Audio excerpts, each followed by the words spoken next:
Hello, I'm Kamila Shamsi. I'm the author of several novels, including Home Fire and Burnt Shadows, and I'm also a patron of the Manchester Literature Festival.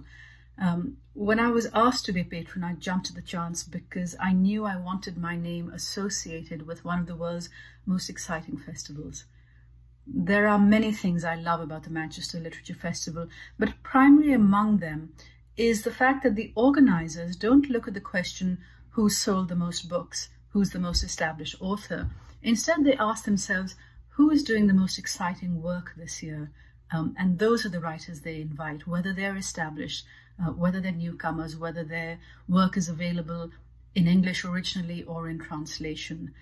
The Manchester Literature Festival also commissions very exciting new work. I've had the pleasure of being commissioned to produce work around museum exhibitions or to read a secular sermon in a cathedral, which was a pretty thrilling thing to be able to do. And of course, the audiences are wonderful as well. This year, for reasons I don't need to go into, it's not going to be possible for the festival to run as usual, but they're planning a digital weekend and they need funds. So if you can afford to help them, please do go to www.manchesterliteraturefestival.co.uk.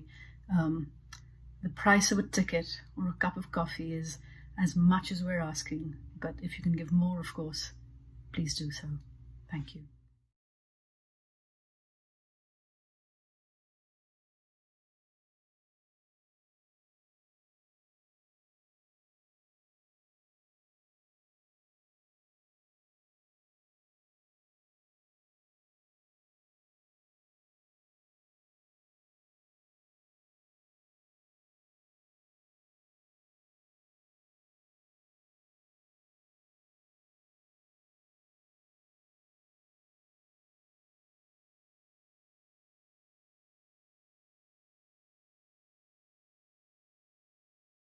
Hello, and a huge warm welcome to you to Manchester Literature Festival.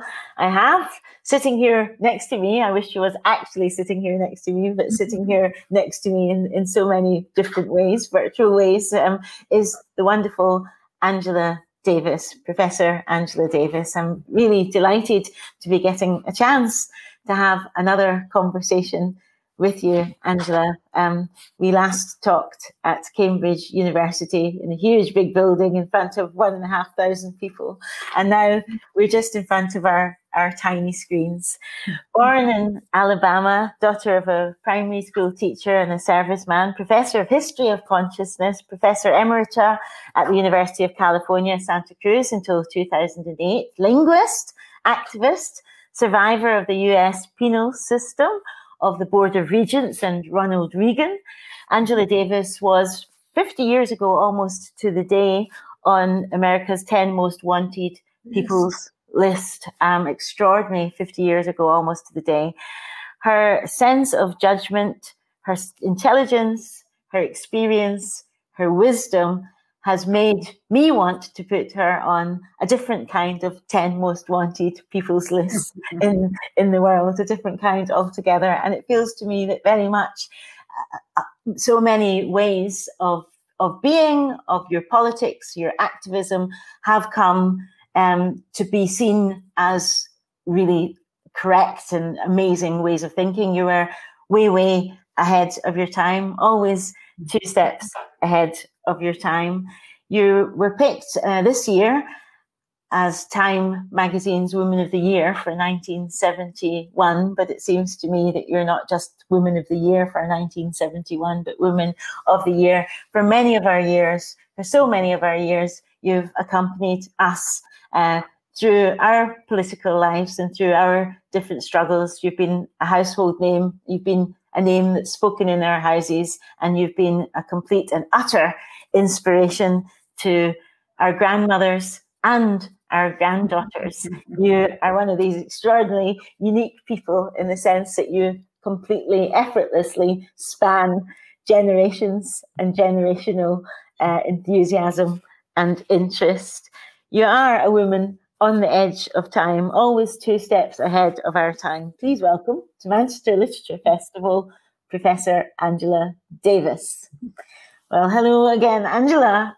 What is it like to be living through this strange pandemic, this pivotal pandemic, this time that seems to be testing us in so many different ways? How are you finding these strange, surreal times of ours?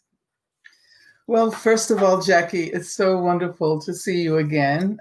Even if this is only happening in cyberspace, I have fond memories of the time we spent together last in Cambridge. How am I doing now? Well, first of all, thanks for asking. I'm actually all right.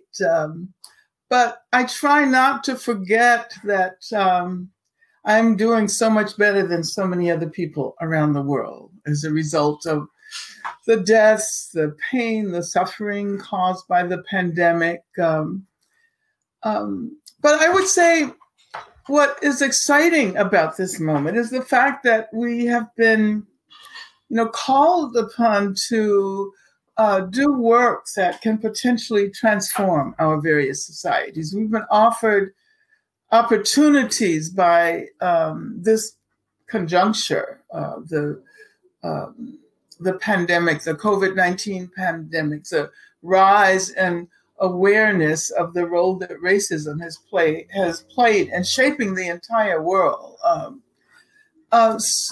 So I think that we've really been offered opportunities during this time to do work that can potentially transform our various worlds. Working against racism, patriarchy, homophobia, against attacks on the environment, and in solidarity with people who are struggling for justice all over the world. So, Jackie, I guess I would say that what I'm trying to do now is to make small contributions to this massive effort that's underway now. So I've probably been doing too many webinars, too much screen time. But I said, it's really wonderful to see you again.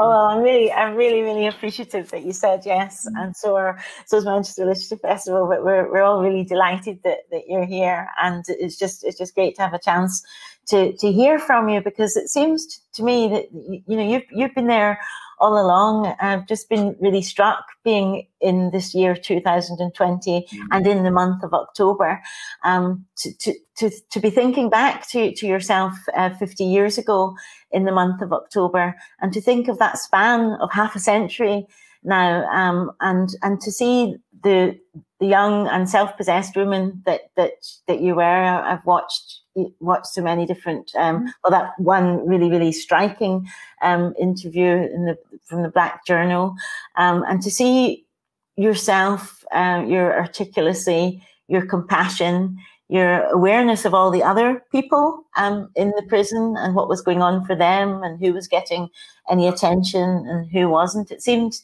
to me that even then, looking back at you 50 years ago, that you already had a very strong sense of empathy with other people and other people's situations, just like you've just said now in response to COVID. Yeah.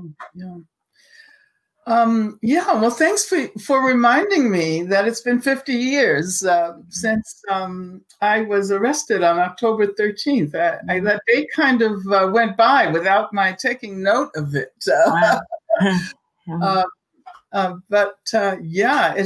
It's been a half century, and I never imagined myself to be an individual whom other people would be interested in. I always saw myself as yet another activist, organizer, one of the many thousands, hundreds of thousands of people who want to see a new world. So I never had any aspirations to be perceived as a leader. And so I retain that sense of who I am. I am who I am only because of the work that others have done. And I don't know how I could imagine myself or even be conscious of my existence in the world outside of that context. inspiration to others. I know it's fascinating. It's a fascinating kind of conundrum to have to deal with in your life, to be simultaneously a household name and an icon, and actually be relatively shy, reluctant to that kind of attention, and also never having imagined that kind of attention would come. I mean, even from the get-go, all you wanted to do was be a university professor. You didn't imagine the Reagan. You didn't imagine being stopped from trying to teach. One thing after another really happened that you wouldn't have been able to anticipate or imagine, and that you had to respond to. In fact, your life has been part of. You've had to respond to very big, dramatic, and traumatic things in your life. You grew up in Alabama, and two of the children that were killed in the bombs. You lived only streets away from you, so you've been no stranger all of your life to the enormity of loss. Having grown up in an environment which was all Black by virtue of the whole system of apartheid in the southern United States, having grown up in what was then the most segregated city in the South, I learned the value of community from the time I was very small. And I know many people assume that growing up under the conditions of segregation, Jim Crow, U.S. apartheid, must have been extremely painful. And of course, there was the violence that we witnessed, the bombings of churches, not only the 16th Street Baptist Church, but other churches as well.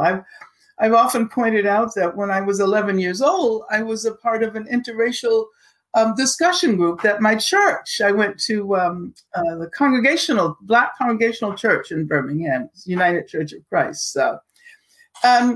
I joined an interracial discussion group that was sponsored by the church. As a result, the church was partially burned by the Ku Klux Klan. So this was actually, quite a routine experience. But at the same time, the reason why I might also say that it was a great gift to be born into and to have been reared under those circumstances was because I learned the value of community. My teachers made sure they taught us to be proud of who we were. We learned Black history. We sang the Black national anthem whenever we sang, in my memory, whenever we sang the Star Spangled Banner. So I grew up with a sense of the possibility of resisting. I think I may have mentioned this in the conversation we had in Cambridge. Did I talk about the games that we played as children? No. Okay, well, one of the things that occurred to me much later was that even as children playing our everyday games, we incorporated resistance. And my family, as I've said many times, lived in a house that was situated on the very border of the area zoned for Black people. So literally across the street was the white neighborhood from which we were barred. It was illegal for Black people to even walk down the street in that neighborhood unless they were there as workers, as domestic workers or whatever. And so as children, we devised this game where we would dare each other to run across the street. And oftentimes, if you were really, really bold, you would not only run across the street, you would run up the steps and ring some white person's doorbell and run back before they came to answer the door. So that was fun for us, but it was also about resisting the status quo. So I'm really grateful for having grown up under those conditions. My mother was an activist. She was involved in the Southern Negro Youth Congress, which was a progressive Black organization that included and was to a certain extent organized by Black people who were in the Communist Party. So from the time I was very young, I knew that we did not have to accept the status quo. We did not have to always imagine living with things the way they were. So I kind of learned how to imagine a different time, being in a different place. I learned how to imagine what it would be like to live under conditions of equality. And that always involved other people. It was never about me as an individual. So I think that was, in many ways, the source of my sense of connection with community. And that sense of connection with community, that very rootedness is just in you and has stayed with you all along, and has probably actually helped you to survive all of the different things that you've been through, and also to come out of it being normal, because you don't actually often get to meet legends and living legends, because legends don't necessarily survive. For a start, you've survived so many different people whose stories. In fact, you've often said that you're here and are partly here to tell the stories of some of the people who have not survived. Yes. Yeah, I do see myself as a kind of witness, as representing so many who have fallen in the struggle, and I think of all of my comrades and sisters and brothers who did such amazing work that will probably never be recorded as their work in particular, but they are the ones who are responsible for us being where we are today. And I think that the continuum of struggle, whether it's struggle for racial equality or gender justice or for the environment, I think it's so important for us to be able to situate ourselves in relation to past struggles, the current movement, and in relation to the future. So this is why I always like to talk about the continuum that goes back hundreds and hundreds of years. We are where we are now because of what they did. And we have to imagine ourselves as the progenitors of a kind of future that will allow others to look back at this moment and be thankful for the work that we did at this time. I know, because there is a danger, much as it's extraordinarily exciting to live through these times, particularly with the resurgence, if you like, of Black Lives Matter, and with the involvement of lots of white people on those demonstrations, with different things happening for perhaps the first time in our lifetimes that we've witnessed a different kind of a protest, having been protesters all of our lives. It's interesting to think that for change we have had to have a certain amount of patience and a certain amount, and yet protest is impatient, and so there's a kind of a paradox there, right at the very heart of protest. We want change, and we want change now, and yet we also know that change will come. Your mother taught you that when you were a wee girl, and your mother was wise in that way. She had a real vision, and she had a real sense that things wouldn't always be like this. She must have been surprised by the daughter that you turned out to be, and yet again, not at all surprised. Yeah, I think you're absolutely right about that. Well, my mother was, I thought that I may have brought her a lot of grief and pain. I was running from the FBI underground and So I thought of her and my father, my family so frequently.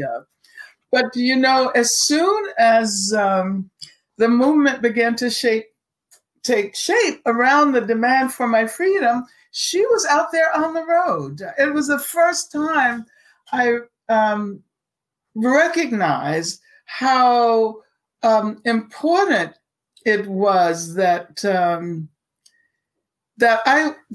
it was the first time I recognized that I was walking in her footsteps, because I had always defined myself in opposition to my parents, as we all do. But then when I saw her traveling across the country to other parts of the world, sometimes with my niece, Issa, who had just been born, with a baby in one arm and her fist in the air, I realized who I was and why I am the way I am. Yeah. And did she used to return to that as the years went by? Because we're talking of a span of 50 years. Did she return to those days and traveling around the country, and perhaps that opened doors? Because sometimes change and the call for arms really opens doors for you rather than closes them, because you get to greet a possible self, one that you didn't know was exactly the way that she is. You know. Exactly. Yeah, I think she refound her younger self and was very happy. Which, I mean, it's wonderful to think about the fact that even as she suffered, you know, so much grief and you know, wondering what was going to happen to her daughter. Was her daughter going to be sent to the gas chamber? At the same time, she found a great deal of joy and pleasure traveling around the country. And I've just now received articles with pictures of her and quotes from the talks that she gave. It's so I'm still learning about my mother and the role that she played in the campaign for my freedom. So that's to me just completely wonderful, and it totally illustrates that whole thing, I suppose, that we're talking about change being a continuum, and that change happens before we realize that it's happened and goes on afterwards, and that we can still, the idea that your mom is still somebody that you're getting to know, and there's still aspects of her that you're able to get to know is it kind of allows the conversation to continue. The conversation about change, about mothers and daughters, about our lives, the conversation to continue in a way that you wouldn't necessarily have imagined that particular change. And I'm just wondering if there was a moment in your life. I mean, there's been so many, but is there a moment that you kind of pinpoint and think, goodness, that was a moment that absolutely, utterly changed me and my mum and my family? Well, you know, I remember when I left New York, when I left Birmingham, rather, to travel to New York at the age of 15. I spent my last 2 years of high school in New York. And on the one hand, it was this radical transformation. My eyes were open to so many other aspects of the world. I could, coming from the South, I realized I could walk into any museum I wanted to, and so I haunted the museums, especially the Museum of Modern Art in New York. I was able to see films and I learned how to read the New York Times, which I still do. The New York Times, of course, the New York Times makes very good reading today. It's brilliant. It's actually become a little bit more progressive as time. Because there's an absolutely fantastic article about you in the New York Times today. It's like, meat and potatoes for the vegan. Exactly. So but also I remember going to the theater in New York off Broadway and seeing Jean Genet's play The Blacks, And I didn't know the actors at the time, but so many of the major Black actors, and like Maya Angelou was in that production, and that really affected me profoundly. And later, I came to know Jean Genet, and I came to work with him. I actually, at one time, served as his translator when he came to Southern California. All of this opened my eyes. I got to read Marx in high school. I read the Communist Manifesto, I think, when I was 15 or 16. I joined radical groups. It was, my mother had always told me how important travel was, and she always repeated the old adage, travel broadens your horizon. And that experience really opened my eyes. But then, interestingly, I came to realize that I was also experiencing something problematic. And that was a different kind of expression of racism.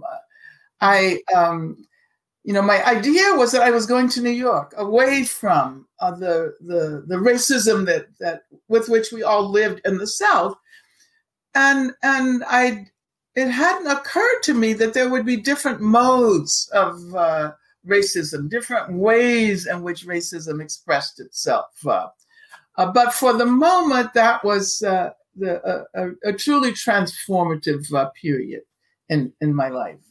Yeah, and you mentioned their languages and being able to translate for Jean Genet, and you were, of course, a linguist. You spent a lot of time in Germany, and a lot of time as a philosopher, thinking about philosophy, but thinking about language as well. And language affords you, doesn't it? Speaking in different languages almost affords you different selves as well, because I notice that when my son speaks in Spanish, he's got a very different personality to his personality when he speaks in his kind of London accent. It's almost like watching two different guys.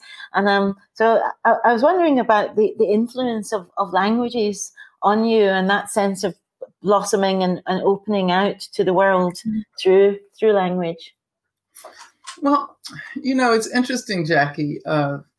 One of the first times I visited New York, because I had been to New York before I actually went to spend my last 2 years in high school there.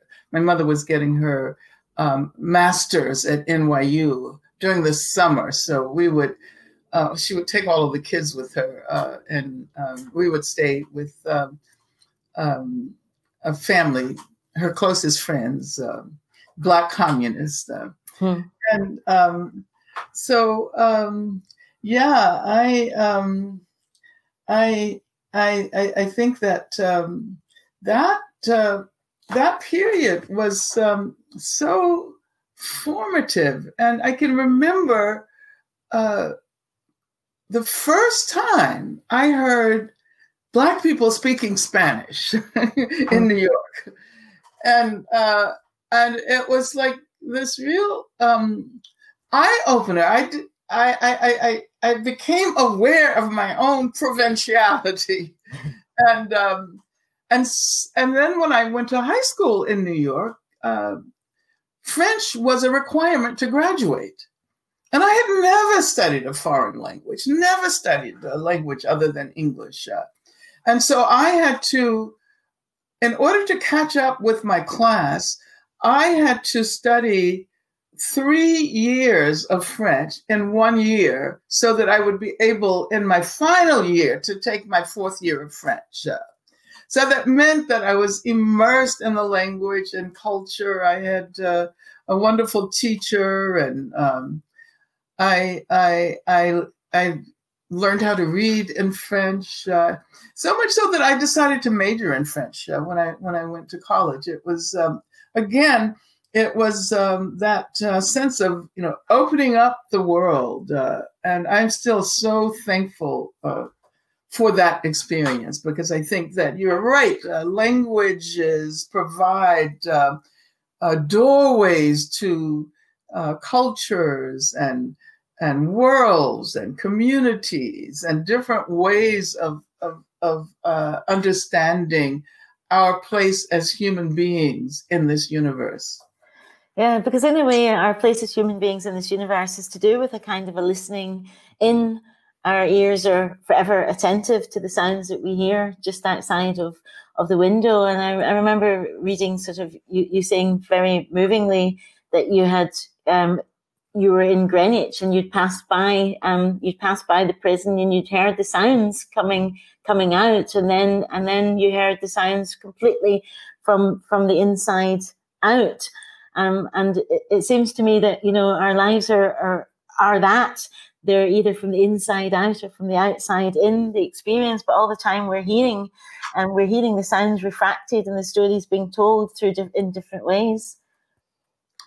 Yeah, well, you know, thanks for reminding me about that experience of, you know, part of going to school in New York at that young age was that I got to experience Greenwich Village, which was the period of it was the 1950s. So you had the beatniks and you had this wonderful culture.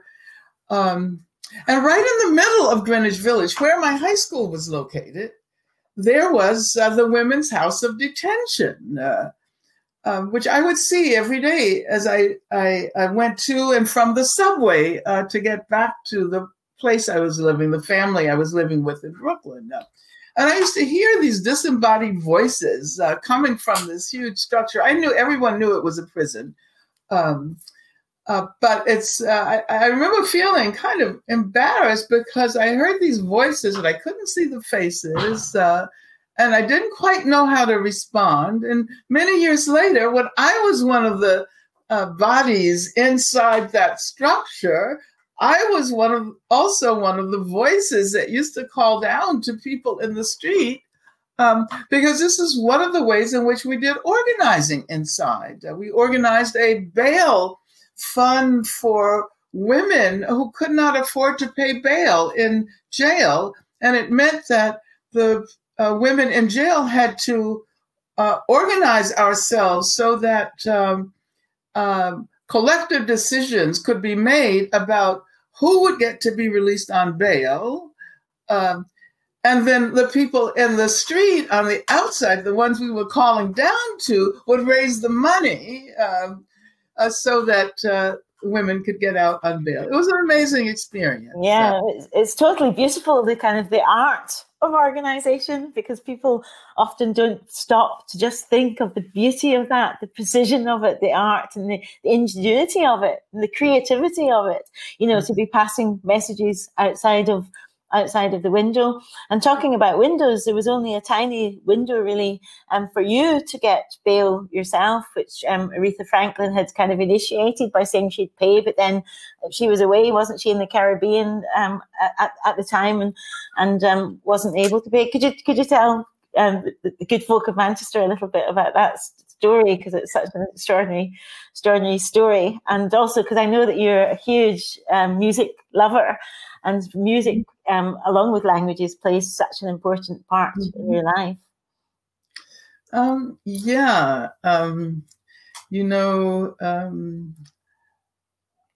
I was opposed to the bail campaign that people were organizing for me in the so-called free world, because I was actually not eligible for bail. I was charged with a capital offense, and because of that capital offense, it rendered me unbailable.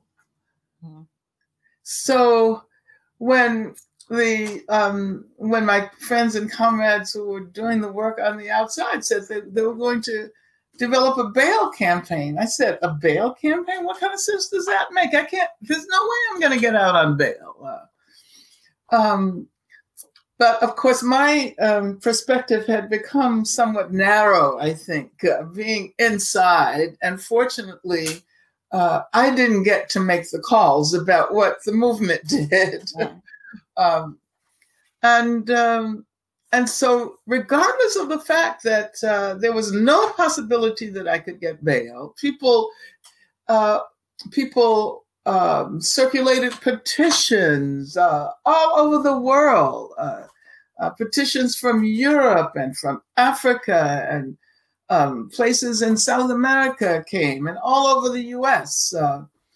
And in the middle of this, Aretha Franklin stepped up, and she said that she would be willing to pay my bail, however much it costs. And that was a moment that really moved me. And I thought back to my rather rigid position about not organizing a bail campaign, and I thought, oh my God, the bail campaign, if only it produces this promise on the part of Aretha Franklin to pay my bail, then it was worth it. but what happened was, quite serendipitously, the California Supreme Court declared that the death penalty was cruel and unusual and therefore unconstitutional. And for a short time abolished capital punishment in the state of California, which meant that from one day to the next, I was eligible for bail. Yeah. And if they hadn't done all of that work, then the telegrams would not have poured in, the petitions that were presented to the judge. And within a couple of days, unfortunately, Aretha was in the Caribbean, and capital did not flow across national borders in the way that it does now so easily. So it wasn't possible to get the money from her. But, and this is one of the most remarkable stories of my case, this white farmer from Central California, where the Ku Klux Klan was very active, showed up at my lawyer's office and said he wanted to put up his farm for my bail. And that's how I got out. From, like, within 2 days. And if that movement did not exist, who knows what would have happened? I don't even know whether I would be free today. And I should say that the Ku Klux Klan did attack the farmers. Roger McAfee was his name. Roger McAfee's property. They killed his animals. They shot up his farm, and so people who were involved in the campaign around my case had to do security, had to do armed security to help him protect his property from the Klan. But that's kind of an amazing story. It's a totally amazing story, and to think of it, so the kind of the conjunction of it, the tiny window, that tiny window for change, and the ways in which your life hangs on small threads that you would not completely imagine, and you would never imagine, Aretha and the White Farmer. You wouldn't put them together, but it could be the name of a new pop band or something. Aretha and the White Farmers. But did you ever get to meet the farmer or Aretha? Oh yes, yeah. Well, I got to meet the farmer. I got to hear Aretha perform live, and I got to meet Roger McAfee, who was an amazing man, and he did a lot of progressive work, including with Cuba, and helping with the agricultural development there. So but for me, it's a story about not necessarily knowing the reach of what one does and the vast possibilities that can be opened if one commits oneself to doing work that for which one receives little credit and work that's not necessarily spotlighted. And I think there's actually a parallel. Jackie, you have a way of formulating ideas and a kind of vision that makes me see my own life in a different way. That's music to my ears. I should have been friends with Jackie when I was writing my autobiography. But you know, I'm thinking that there's a parallel with the current moment. Of course, my case was only, you know, about freeing me in that kind of limited way, and the story we told is about how the activism that vast numbers of people, most of them whose names I don't even know, the vast majority of whom I will never get to meet in my lifetime, but that they prepared the way for a moment like that. And I would otherwise not be free today.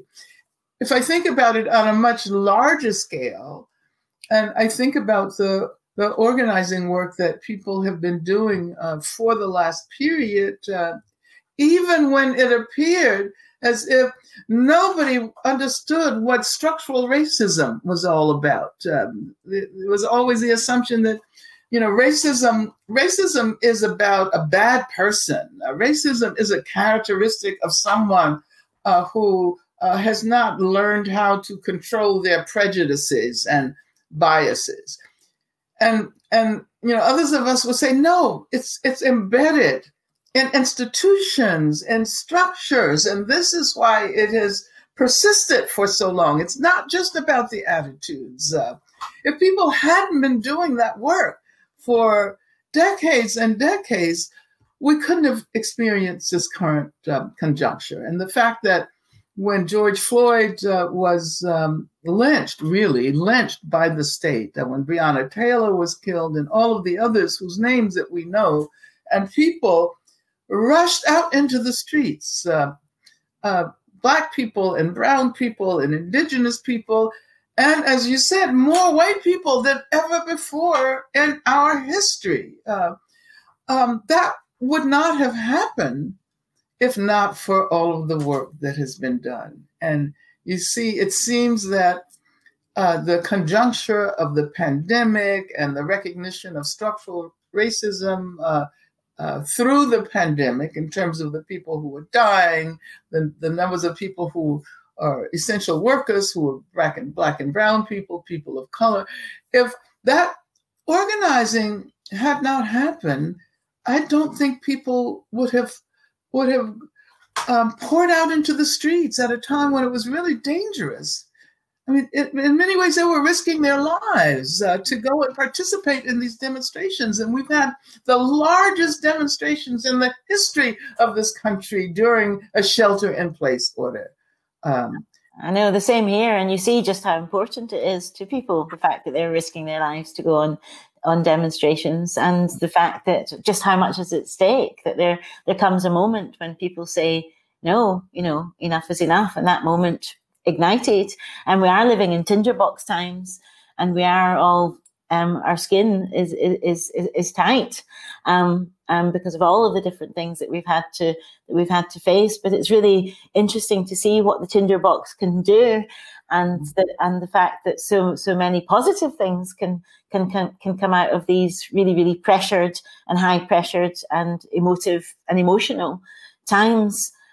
So it really has been a remarkable time to live through, and it will probably take us years to understand. But I was thinking, you know, for you, who was involved, who's been involved in anti-racism all your life, and who was talking about intersectionality before intersectionality was coined, and who was involved in Black Lives Matter before the Black Lives Matter movement was coined, and who's had a sense of history, who's had a sense of the Fannie Lou Hamers and the people that have come before you, the sense of the women anti-abolitionists, the people that fought against racism, and the fight for free Angela Davis, in a sense, came out of all of those fights too. I mean, I grew up with a poster on my bedroom wall, a free Angela Davis poster that my dad bought to me, and you were very much in our house. I mean, my mum's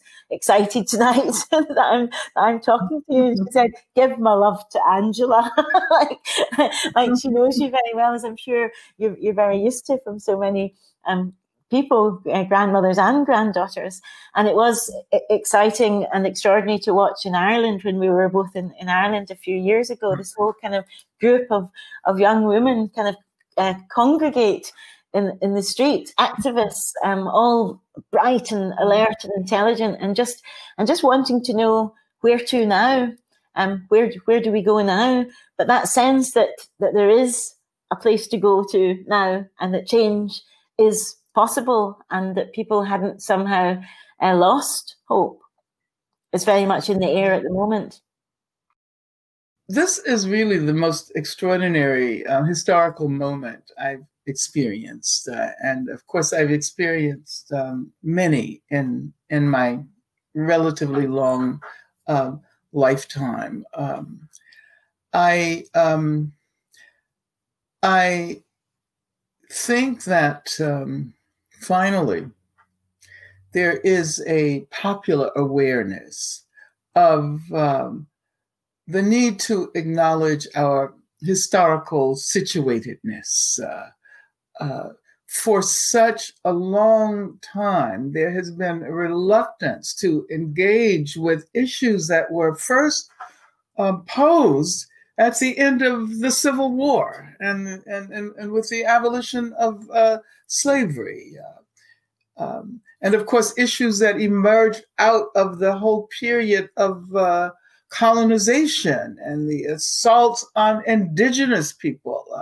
We have lived with these realities without really understanding the extent to which our present is shaped by the failure to address these questions in the past. As W.E.B. Du Bois pointed out, the abolition of slavery really would have required us to conceptualize a very different kind of democracy, to make changes that would have rendered it possible for formerly enslaved people to be able to participate in an egalitarian way in the society. And that never happened. So we're doing that 150 years later. We're recognizing that that the persistence of the derogatory use of references to indigenous people in sports teams, for example. I mean, we still have sports teams that carry names that are so demeaning of indigenous people. And I think that finally people are beginning to get it. That, as you said, Jackie, it's now or never. This is an opportunity to look back and at the same time to look forward and to imagine a very different way of being in the world. And I'm really thankful that I've gotten to participate in a lot of these movements. You know, I can remember when Emmett Till was killed, was lynched, and I was 11 years old. And I mentioned before that I joined an interracial discussion group, and that was in part as a result of the impact of the killing of this young Black boy from Chicago in a town called Money, Mississippi. I can remember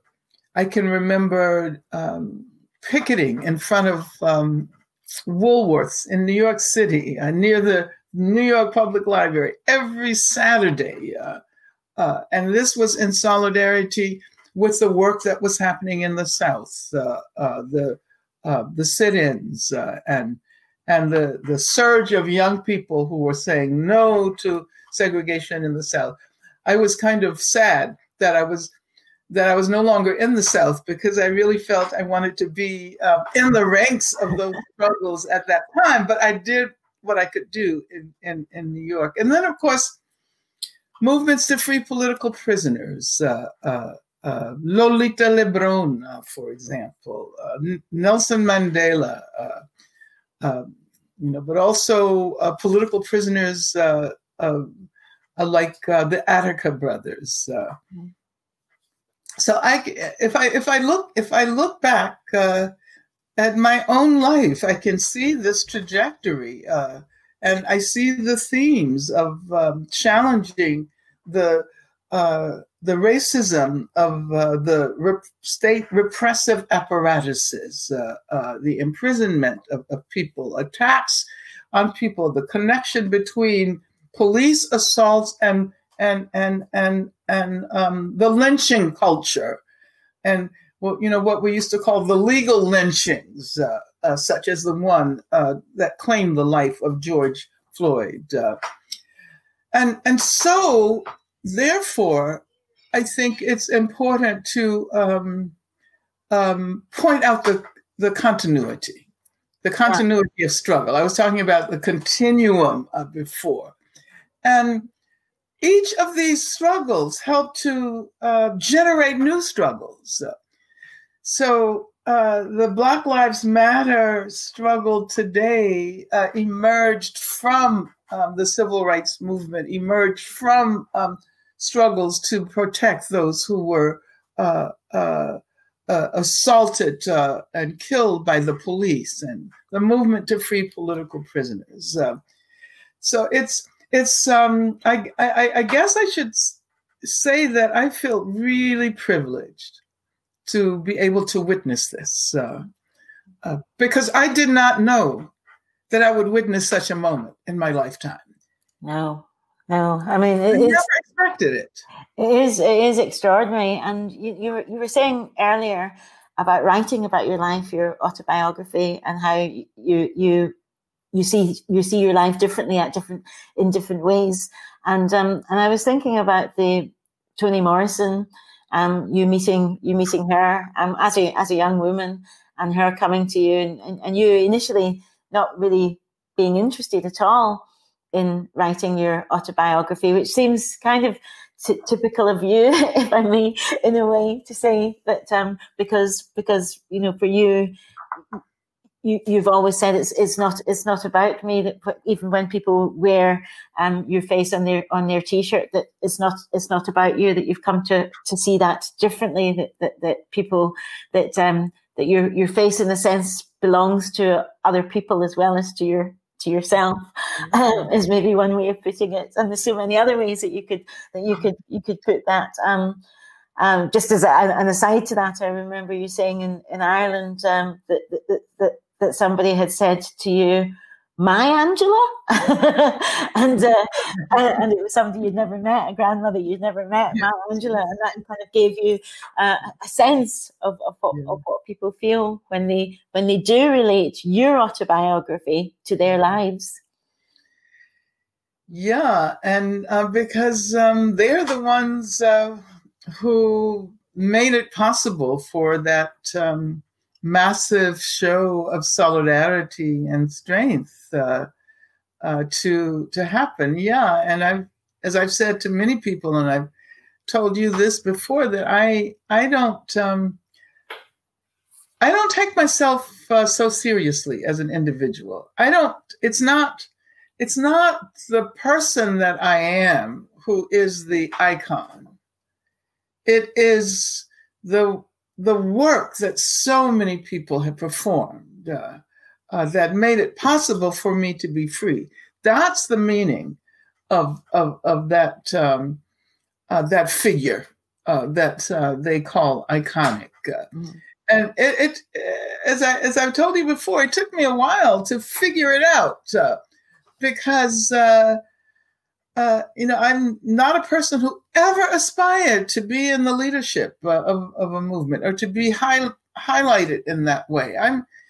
I always saw myself as being the teacher, as being the organizer, as doing the work, the background work, because I think I understood then that that's the work that really matters. That's the work that produces change. The spokespeople may give voice to demands of a huge community, but that's all they're doing. They're not making the change. The people are. And so I learned how to distinguish between that cultural phenomenon, that political cultural phenomenon, and who I am and the work that I should be doing as an individual who feels connected to those communities that are bringing about change. I'm not the cause of it. You know, nothing I've ever done has been accomplished on the basis of my own talents or my own capacities. It has always been about collectives and communities and large numbers of people and movements. And when you met Toni Morrison, say, for instance, or Audre Lorde, when you met Toni Morrison, for instance, or Audre Lorde, or June Jordan, or I remember actually Audre Lorde talking about Emmett Till, wrote an amazing poem about Emmett Till and talked about the 21 gun salute to Dixie during that time. And it's kind of fascinating too to think of the writers like James Baldwin who wrote you that extraordinary letter when you were in prison, saying, you know, if they come for you in the morning, they will come for us at night. An extraordinarily long and beautiful piece of writing, that letter. But it's extraordinary to think of the writers, the poets, the novelists, the voices that we've lived alongside too, as well as the protest, as well as the song, the singers and the songs, and the way that which we're kind of made up, if you like, of all of these people that we come across, books that we come across, and songs that we listen to, soundtracks to our lives. And I was just wondering if you could say a little bit about that, about maybe poets or the writer Toni Morrison or James Baldwin, that the kind of ways in which, just as you've accompanied so many people in so many different ways that you could have never imagined, how they perhaps have accompanied you. Well, first of all, this is a very important question, especially coming from you, because as a poet and writer, you understand the strength of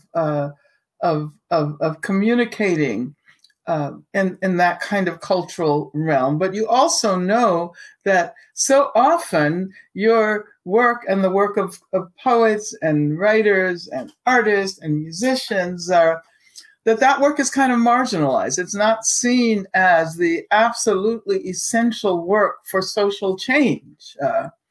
Oftentimes a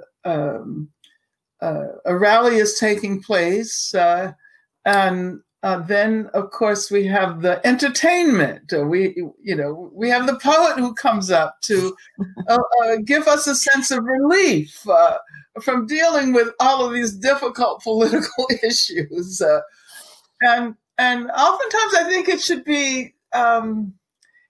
be organized differently. The poets and the artists should be making the main points because they know how to reach us in a way that can produce lasting change. They know how to express in their using their tools that which cannot necessarily be expressed by those of us who depend on the kind of abstract power of words. So having said that, I really appreciate the conversation that we're having now. Because as I have grown, the older I've grown, the more I've recognized that in order for change to be lasting, it's not, it can't happen based on learning about a particular event or a particular theory. It has to be,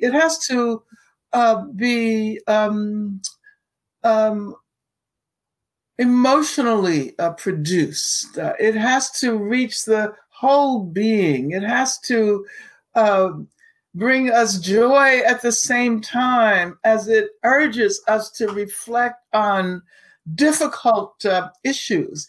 And this is what I think artists are able to do. Toni Morrison, wow, I can't even begin to talk about Toni. She was one of my closest friends. And as you pointed out, she persuaded me to write my autobiography when I didn't even know I could write an autobiography or should write an autobiography. Who writes an autobiography in their 20s? That was my first reaction. But she persuaded me that it could be a different kind of autobiography as well.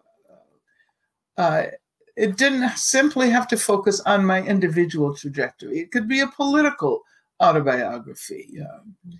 And I'll always be so thankful to her for that. But of course, for her work too, that has transformed people all over the world.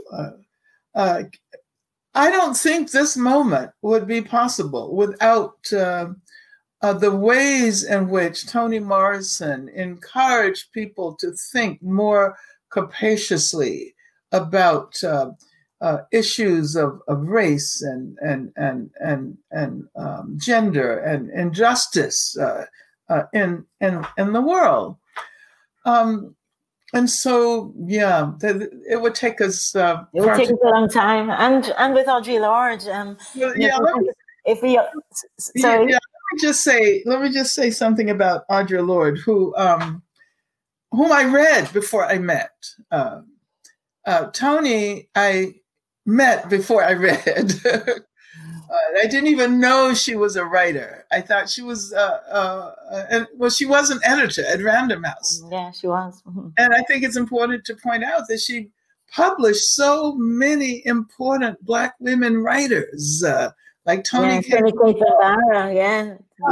These bones are not my child. Yeah. Gail Jones, Corregidora. Corregidora, amazing book, extraordinary. Audre Lorde is one of the most pivotal figures in relation to theories and practices of the kind of capacious feminism that many of us embrace now, a feminism that is not narrowly concerned about gender, because once that happens, then it becomes race as white, even when we do not intend it to be that way. But concerned about how gender injustice intersects with racial, economic, sexual, and other injustices. I'm so grateful to her because she demonstrated how one could stand at the intersection of art and activism. She especially encouraged us to think differently about contradictions. And, some of us who had Marxist upbringing or training, we know about dialectics and contradiction, but the way she put it was so beautiful that we can't shy away from the contradictions, that we have to learn how to inhabit them, to live within them, and that creativity comes from that process. I will always be grateful to her for allowing us to think differently and act more capaciously. And then just one word about June, because June Jordan was a very close friend of mine. I read her before I met her, but toward the end of her life, she was one of my closest friends. And her work is so remarkable. She helped us to achieve this moment. I think about June in relation to the fact that she was one of the first Black public figures to embrace Palestine openly, and has led the way for the Black Palestinian solidarity, which is still unfolding today. So Angela, it's like you've been saying, these have been the most pivotal and extraordinary times of change that we've witnessed really in our lifetime in many ways. And I was just wondering if that gives you cause to feel optimistic about the future. You've got the elections coming up on November the 3rd. You've got a whole different situation going on in the Senate.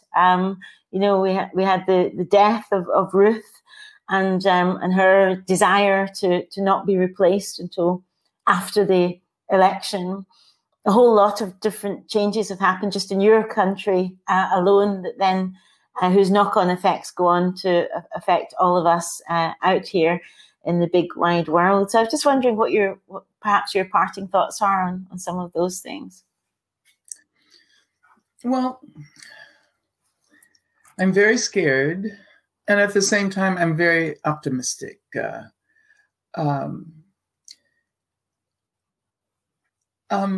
Yeah, I feel very optimistic. I'm looking at new generations of artists and activists. I'm witnessing the impact of feminist notions of leadership. I'm watching young people make the point that leadership can be collective, that it does not always have to reside in the figure of one person. And in the Black movement, it's usually one charismatic Black male individual. I'm seeing the younger generation take up ideas with which we struggle for so long, and they are moving forward. And I think what we can accomplish each generation is to contribute to the terrain of struggle and terrain of imagination for the next generation. And this is why, again, I think it's so important to emphasize the continuity, the fact that our work resides on a continuum that looks towards the past, but also looks toward the future. And when I see these young Black women, young queer Black women who are out there giving leadership of the kind we've never witnessed before, it makes me so excited about possibilities in the future. Yes, because of the kind of imagination that we've been embracing, the abolitionist imagination, as you've referred to it often as the abolitionist imagination, takes us forward to a different kind of a future that post November the 3rd might still be possible. Absolutely. Could you just say what you have meant by abolitionist imagination, that term, because I find it a fascinating term. Well, it's quite interesting that during this period, demands like defund the police, abolish prisons have moved into the mainstream. Some of us have been talking about abolition for decades, since the 1970s. And the point that we've been making is that we cannot confine ourselves to the existing institutions. That when we talk about problems with police brutality and police crimes, we cannot assume that all we have to do is to take the institution of the police and make it better, or take the institution of the jails and prisons and make those institutions better. The process of trying to make them better has historically made them worse. has historically made them more racist, more repression, more repressive. And so therefore, we talk about abolition, both in a negative and positive sense. Abolition in terms of needing to focus not on those discrete institutions, but asking the question, what about the larger society encourages the development of these institutions of violence? And what do we need to change in order to minimize the impact of incarceration, of policing? What is public safety? What is security? How can we imagine, and this is the abolitionist imagination, how can we imagine safety and security in a much more capacious way, in a way that involves jobs and housing and education and healthcare and all the things that people need in order to live? Why is it that armed human beings are often sent out to address an episode of, say, a mental health crisis? We need new institutions. We need ways of dealing with gender violence that does not require us to call on violence and to reproduce the violence that we're opposed to in the process of trying to combat it. So the abolitionist imagination calls upon us, even when we don't necessarily think that this is the time for the actual transformation to happen, to remind ourselves that another world is possible, that new versions of safety and security are possible, that we can create a more democratic society. We can end racism, and in that sense, this particular conjuncture is one that has shown us the possibility of these changes. Now comes the period of doing the hard work to transform these institutions. What does it mean to transform a university culture that has so relied on racism without recognizing it? What does it mean to create a new healthcare system? Our healthcare is privatized, and we need to develop critiques of global capitalism in such a way that will allow us to imagine democracy that is not constrained by privatization and capitalism, and certainly racial capitalism. Yeah, absolutely. I mean, Angela Davis, you've been a public thinker for so many years. You've been talking about defunding the police before the term became popular recently. You've been passionate about the prison system and how we should be rethinking how people are held, what they're held for, how we need to rethink our entire society, how we need to rethink capitalism. You still are very much that little girl that ran across the road and rang on the doorbell. You've still been ringing on the doorbell, wanting change, from being a very young child to now being your glorious and wonderful 76-year-old self. It's been a huge pleasure talking to you. Thank you so much for joining us at Manchester Literature Festival. Thank you, Jackie. Thank you.